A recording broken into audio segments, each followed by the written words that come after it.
정직한. 여러분 뭘 속이려고 합니까? 하나님 앞에 무엇을 숨기시려고 합니까? 하나님 앞에서 무엇을 피하려고 하십니까? 우리는 하나님 앞에 피할 수 있는 것이 아무것도 없어요. 그분은 속지 않으세요. 그분 앞에는 우리가 아무것도 숨길 수가 없어요. 하나님 앞에서 다 보여드립니다. 다 보여드립니다. 하나님 날 이런 사람. 그래서 때로는 내가 부끄러운 거예요. 나는 하나님 앞에 이런 사람이야.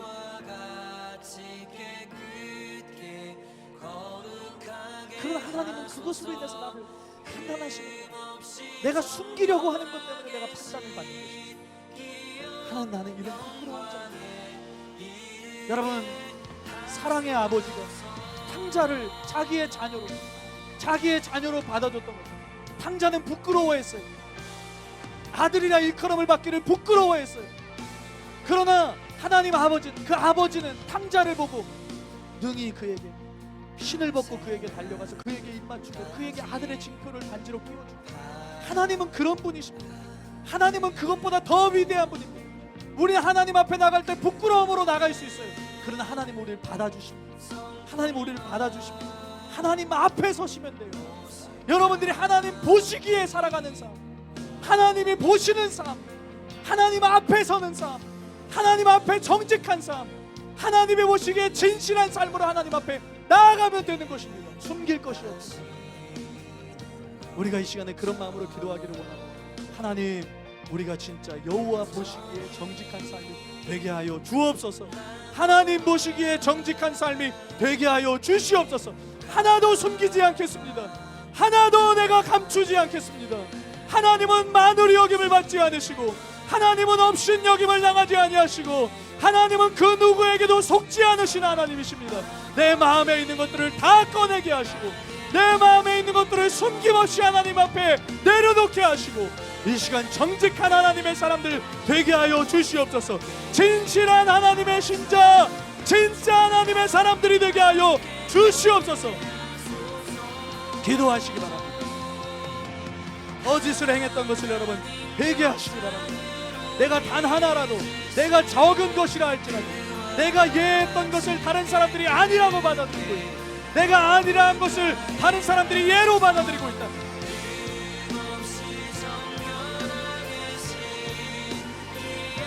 내가 행했던 거짓에 대해서 하나님 앞에 진실하지 못했던 것을, 하나님이 보시기에 내가 정직하지 못했던 것을, 은밀한 곳에서 행했던 내 죄악들에 대해서 여러분 하나님 앞에 회개하시기 바랍니다. 그리고 하나님 앞에 정직을 구하세요. 하나님께 은혜를 구하세요. 나는 하나님 앞에서 살기를 원합니다.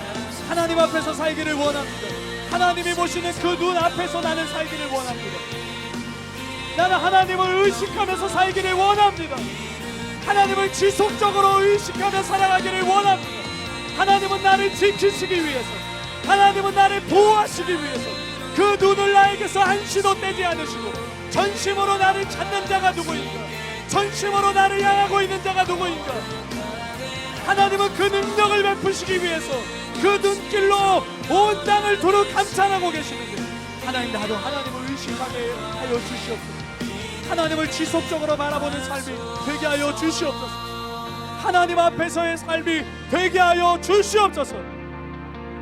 여러분 기도하시기를 바랍니다.